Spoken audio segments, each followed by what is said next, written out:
ওই সাহাবী নবীরে ডাকতে বলে, আব্দুল্লাহ বিন আনসারী তো খারাপ, এত গুনাহ করে গোপনে গোপনে, ভিতরে ভিতরে এত গুনাহ করে গোপনে গোপনে প্রকাশ্যে নামাজ আদায় করে, নিজের আপন সন্তান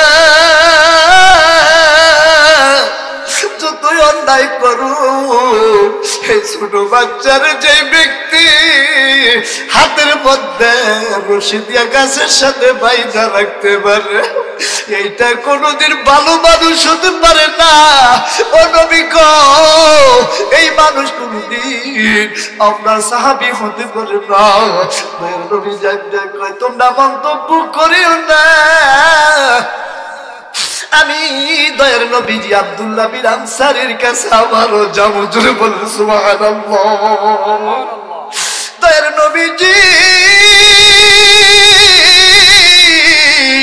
আবার ডাক দিয়ে নবীজি আব্দুল্লাহ বিন আনসারীর বাড়ির পাশে যাইয়া ডাক দিয়েছে, আব্দুল্লাহ বিন আনসারী গো, আব্দুল্লাহ বিন আনসারী গো,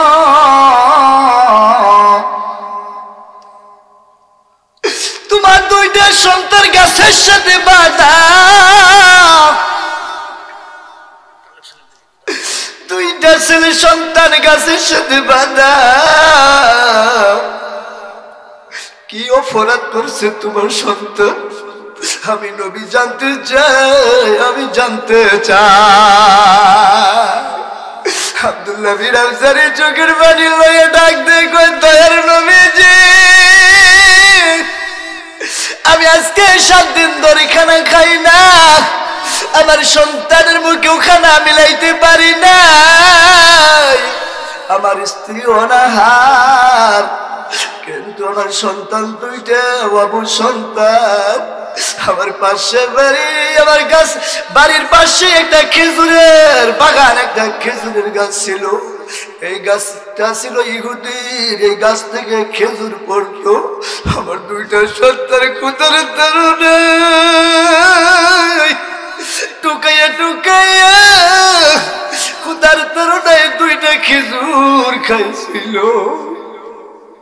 ইহুদি এই খেজুর খাওয়া দেখার পর আমার দুইটা সন্তানের কালের মধ্যে দুইটা থাপ্পড় দিছে,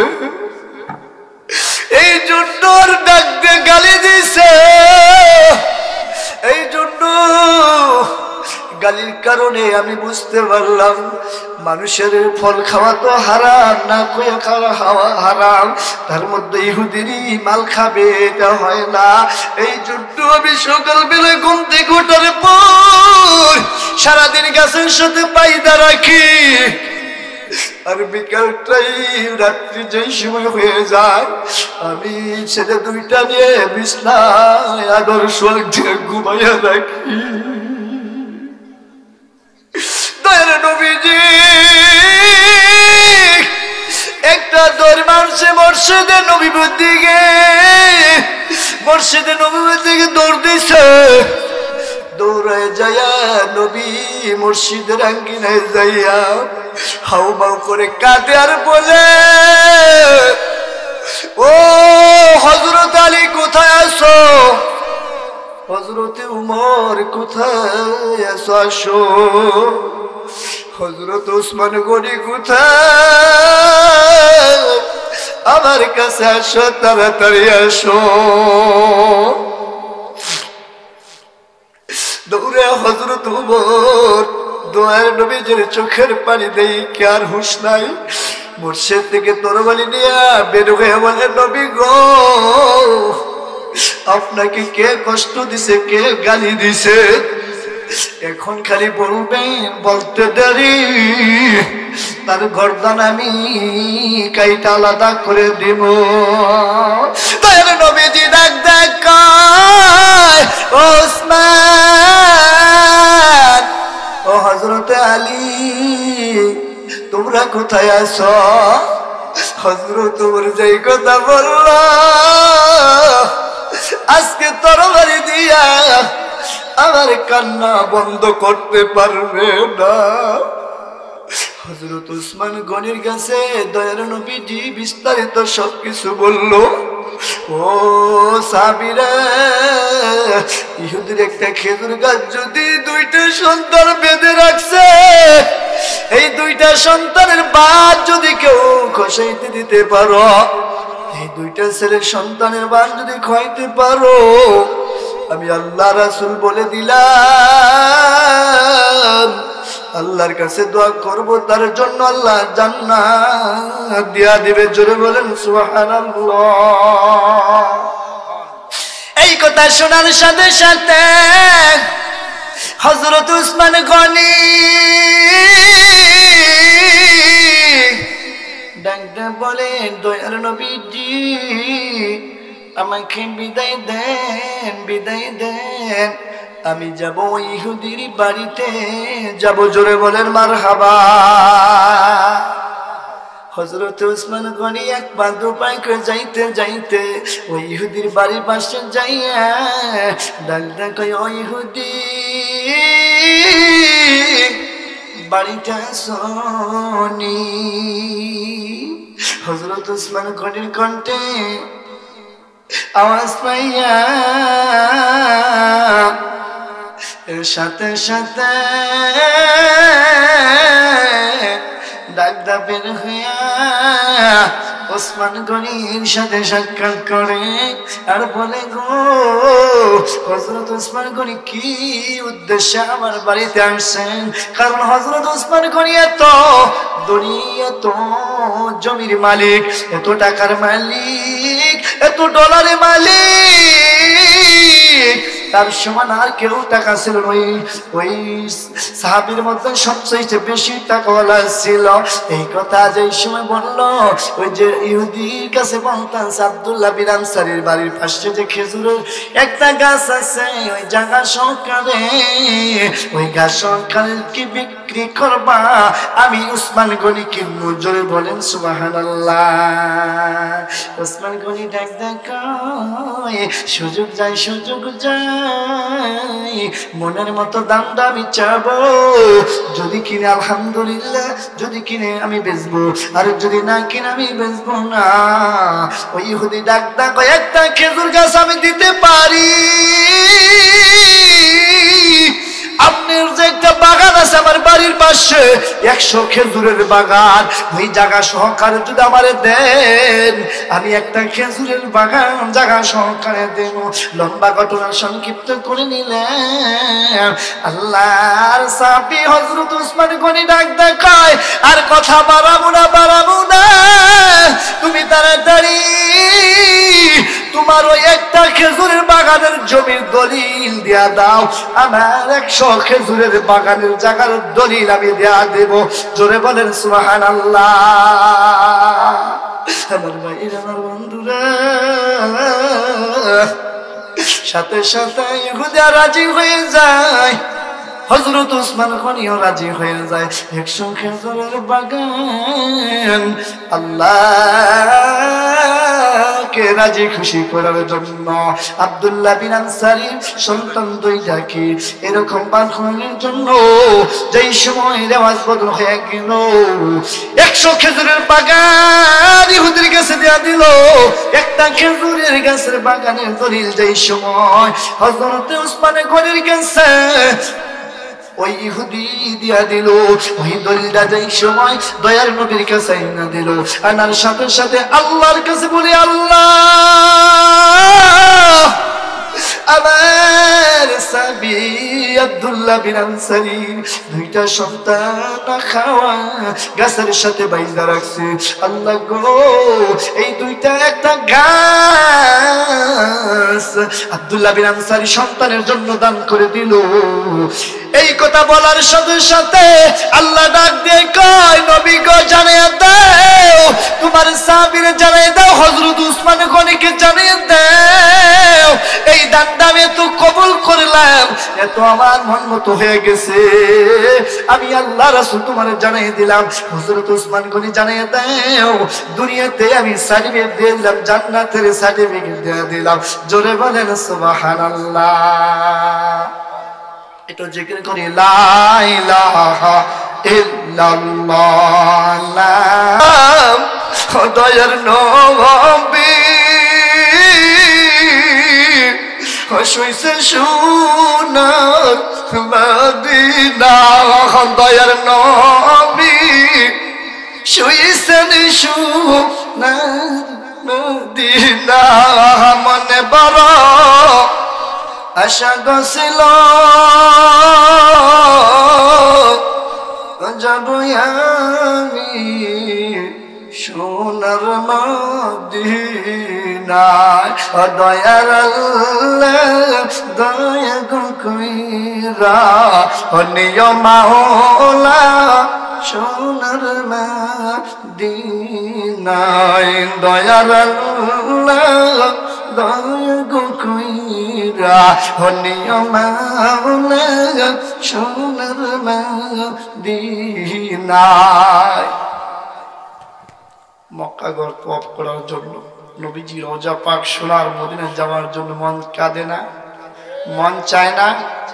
আল্লাহ পাক আমাকে আপনাকে সকলেই আল্লাহ পাক মক্কা ঘর তওয়াফ করার জন্য ধরার জন্য নবীজি রওজা পাক সোনার মদিনায় সালাম দেওয়ার জন্য আল্লাহ পাক সুযোগ দান করুন। সকলে আল্লাহুম্মা আমিন। রাত্রি অনেক হয়ে গেছে মুরব্বী বাবাজিরা, আর মাত্র 6 মিনিট বাকি আছে 12টা বাজার জন্য। 6 মিনিট কম 12টা। এই মুহূর্তে বসলাম, একটু আলোচনা করব, শুনবেন? ঘন্টাখানি সময় আমাকে দিবেন, আপনারা ওয়াজ করবেন, আপনারা ওয়াজ করবেন, আমি ওয়াজ করতে পারবো না। কারণ কি জানেন? আমি ওয়াজ করব, আপনারা সুবহানাল্লাহ যত জোরে বলবেন তত আমার আল্লাহ পাক ইলম আমার জবান থেকে বের করে দিবে। জোরে বলেন সুবহানাল্লাহ। যেখানে আলহামদুলিল্লাহ পাঠ করতে হয়, যত জোরে আলহামদুলিল্লাহ পাঠ করবেন আল্লাহ পাক আমাকে জবান খুলে দিবে। যেই সময় কোরআনের আয়াত তেলাওয়াত করব, নারায়ে তাকবীর আল্লাহু আকবার বলিয়ে ধ্বনি দিবেন, আল্লাহ পাক কোরআনের কথা বলার জন্য আমাকে শক্তি দান করবেন। পারবেন তো ইনশাআল্লাহ? একটু কোরআন তেলাওয়াত শুনবেন। আউযু বিল্লাহি মিনাশ শাইতানির রাজীম। বিসমিল্লাহির রাহমানির রাহিম।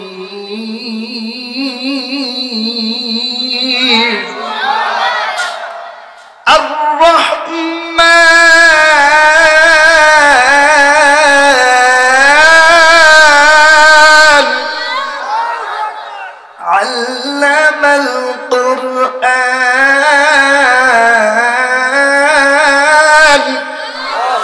খালাকাল ইনসান। الرحمن علم القرآن خلق الإنسان علمه البيان।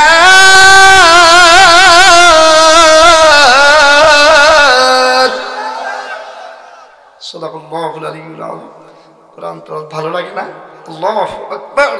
কোরআন তেলাওয়াত খালি করতে মনই চায়, কিন্তু তেলাওয়াত করলে আপনারা বলবেন যে হুজুর এত আর কিছু পায় নাই, কোরআন তেলাওয়াত করে বিদায়। সময় কম, অল্প সময় কি বলবো। এই জন্য মুরব্বী বাবাজিরা, যুবক ভাইয়েরা, দুনিয়ায় থাকার জায়গা না, ঠিক না? ঠিক, দুনিয়ায় থাকার জায়গা না। এই দুনিয়া থেকে চির বিদায় নিয়ে কবর দেশে ঘুমাইতে হয়, ঠিক না? ঠিক। এই জন্য কবরে যদি যেতে হয়, কবরের যে সামানা লাগবে, কবরে যে সামানা দরকার, সেই সামানা আমার আপনার সকলেই দরকার, ঠিক না? ঠিক। এই জন্য সকলেই আপনারা আমি সহকারে যে কয়েকটা কোরআন ও হাদিসের কথা বলবো, প্রথম যেন আমি আমল করতে পারি, আপনারা শোনার পরেই যেন আপনারা আমল করতে পারেন, এই নিয়তটা করা যায় না? মুরব্বী বাবা যারা যুবক ভাইয়েরা একটু কথা বলেন। আমিও যুবক মানুষ, যুবক ভাইয়েরা, আমি আর যুবক কলিজার টুকরা। যুবকদের কারণে আজকে উলামা ইকরাম জেলখানা থেকে বের হয়েছে, ঠিক না? ঠিক। কথা বলেন না কে? ভয় করে, ভয় করে। ভয়ের দিন আর নাই। এই দেশে আমি বক্তব্য দিব না। এই দেশে শাহজালালের দেশ, শাহপুরানের দেশ, ওলিদের দেশ, আলেমদের দেশ, এই দেশ মুসলমানের দেশ, ঠিক না ভাই? এই মুসলমানের দেশে আলেম ওলামার জেলখানা বন্দি করে রাখবে, আর এই দেশের আলেম ওলামা জেলে বসে থাকবে, আর যুবক ছাত্ররা বসে থাকবে না, ঠিক না ঠিক? এই যুবকেরা এমন ভাবে খেপছিল এই দেশের সরকারকে, এই দেশ থেকে তাড়াইয়ে বিদেশে পাঠাইছে, ঠিক না ঠিক? সমস্ত উলামায়ে কেরামকে জেল থেকে বের করছে যুবক। এই যুবকের শক্তি আছে না নাই? বিএনপি অনেক চেষ্টা করছে, পারে নাই। জামাত ইসলাম পারে নাই। ছাত্র যুবকরা পারছে, ঠিক না ঠিক? এই ছাত্ররা হলো আমার যুবক, এই যুবক হলো আমার কলিজার টুকরা। জোরে বলেন মারহাবা। মুরব্বী বাবাজিরা আপনারা ঠকলেন, আপনারা ঠকলেন। আপনাদের সন্তান যুবক, ঠিক না ঠিক? আপনাদের ঘরে যে জন্ম না নিত, যদি আপনার ছেলে মেয়ে না থাকতো, তাহলে আর এই দেশ স্বাধীন করতে পারতো না, ঠিক না ঠিক? যুবকরা খুশি, মুরব্বীর বাবারাও খুশি, ঠিক না ঠিক? যাক, ওদিকে আমি যাবো। আমি রাজনীতির বক্তা না, আসলে রাজনীতি করি না। একটু ইঙ্গিত দিয়ে গেলাম, একটু জিকির করি লা ইলাহা ইল্লাল্লাহ, লা ইলাহা ইল্লাল্লাহ, লা ইলাহা, লা ইলাহা ইল্লাল্লাহ, লা ইলাহা, লা ইলাহা ইল্লাল্লাহ, মুহাম্মাদুর রাসূলুল্লাহ সাল্লাল্লাহু আলাইহি ওয়াসাল্লাম। মুরব্বী বাবাজিরা, ও যুবক ভাইরা, আর অন্যদিকে কথা বাড়াবো না। বাবারে, মুরব্বী বাবাজিরা গো, আমার যুবক ভাই কলিজার টুকরারা, আমরা নবী পাই নাই, নবী দেখে নাই, জীবন বড় নবী নবী নাম শুনলাম, নবীর সুন্নতের আমল করলাম, মাথায় টুপি লাগাইলাম, দাঁড়িয়ে রাখলাম, নবী পাই নাই, নবী পাই নাই। আজকে এই জালিসুর রহমান বস্তের বাগানে নবীজির একটা সাহাবীর ঘটনা নিয়ে আমি আলোচনা করব, শুনবেন কি শুনবেন না? যাহাতো নবী পাই নাই, নবীকে সাহাবীরা কেমন মায়া করতো, মোহাব্বত করতো, সাহাবীদের ইতিহাস শুনে দিব। আপনারা যদি একটু গভীর মনোযোগ সহকারে নিয়তটা সহি করা যদি শুনতে পারেন, মুরব্বী বাবাজিরা, যুবক ভাইয়েরা, আল্লাহ ডাক কয়, এ বান্দা বান্দিরে, তুই যদি সহি নিয়ত করিয়ে যদি কোরআন হাদিসের কথা শুনতে পারো, শোনার সাথে সাথে আমি আল্লাহ যদিও আমল না করতে পারো, সহি নিয়ত করার কারণে আমি আমল করার সওয়াব আমি তোর আমলনামায় দিয়ে দিব। জোরে বলেন সুবহানাল্লাহ। বুখারী শরীফের প্রথম হাদিসের খণ্ড, প্রথমকার হাদিস বলেছে, ইন্নামাল আমালু বিন্নিয়াত। ও বান্দা বান্দিরা, নিয়তকে সহি করো। নিয়তকে সহি করে যদি তোমরা শুনতে পারো, নিয়তের কারণে আল্লাহ কি করবে? কবুল করে নেবে। এই জন্য নিয়তটা সহি করা যায় না? আলহামদুলিল্লাহ। এই জন্য ভাই, নবীর জামানায় অনেক সাহাবী ছিল, অসংখ্য সাহাবী ছিল, আমার অনেক আবেগ ছিল, অনেক আলোচনা করব, কিন্তু পারলাম না, সময় কম। তার আগে একটু কোরআন থেকে একটু আয়াতের একটা তরজমা ব্যাখ্যা করে একটু নিয়ত করেছি, আয়াতটা তেলাওয়াত করব। আল্লাহ ডাক দেন কই, ওয়ালা কাদ যারানা লি জাহান্নাম কাসীরান মিনাল জিন্নি ওয়াল ইনসি লাহুম কুলুবুন লা ইয়াফকাহুনা বিহা। ওয়ালাহুম আ'ইনুন লা ইবসিরুনা বিহা ওয়ালাহুম আযানুন লা ইয়াসমাউনা বিহা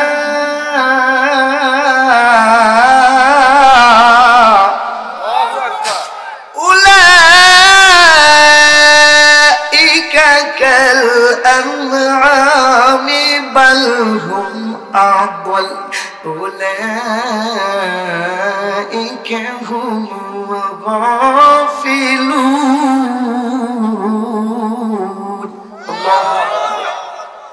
এই কোরআনের আয়াত এখানে রাখলাম। সাহাবীর ঘটনা বলি, আয়াতের ব্যাখ্যা তরজমা আপনাদেরকে শুনিয়ে দেব। আমার ভাইরা, আমার যুবক ভাইরা গো, নবী বাবাজি দাও, নবীর জামানায় অনেক সাহাবী ছিল, কিন্তু আল্লাহ রাসূলের জামানায় অনেক সাহাবী ছিল। সাহাবীরা ছিল দয়ার নবীজি ফজরের নামাজ আদায় করিয়া পূর্ব দিকে ঘুরিয়া বসে বলল, ও আমার সাহাবীরা, তোমরা শুনে নেও, আমার পবিত্র জবান থেকে শুনে নেও, যদি কোনো আল্লাহ তাআলার বান্দা বান্দি যদি আল্লাহ তাআলার বান্দা বান্দি যদি 5 ওয়াক্ত নামাজ এই তিন গুরুত্ব সহকারে পড়তে পারে, আল্লাহ ডাক দিয়ে বলে, ও বান্দা থাকো আর বান্দি থাকো, আর বুড়া থাকো আর বুড়ি থাকো, ও যুবক থাকো আর যুবতী থাকো, আল্লাহ ডাক দিয়ে 5 ওয়াক্ত নামাজ আদায় করার সাথে সাথে আমি জান্নাতুল ফিরদাউস দান করব। জোরে বলেন সুবহানাল্লাহ।